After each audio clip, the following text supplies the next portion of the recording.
Aftens gæst er Danmarks rigeste og mest magtfulde mand. Bød velkommen til Mærsk Mc-Kinney Møller.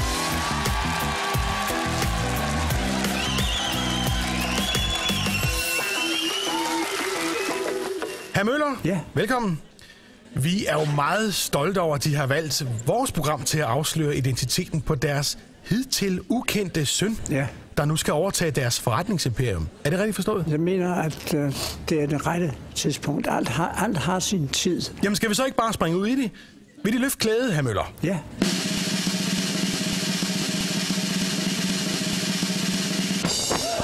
Jynke! Hold da op! Det var noget af en hemmelighed, I har holdt på.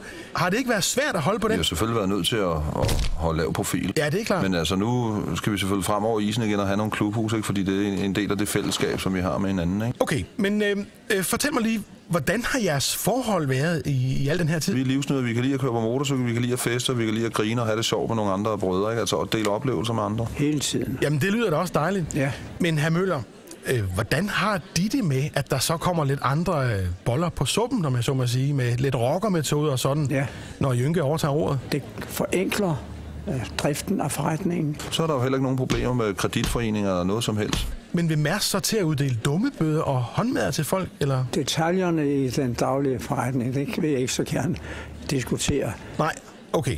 Men de stoler altså på Jynkes lederevner? Ja, det skal nok komme til at fungere. Det er tilrettelagt med, håber jeg, rettidig omhu. Rettidig omhu, ja. Jamen, så held og lykke med fremtiden. Vil I til sidst vise os, hvad far og søn kan med sådan en motorcykel? Ja. Mine damer og herrer, Jynke og hr. Møller, fyr den løs!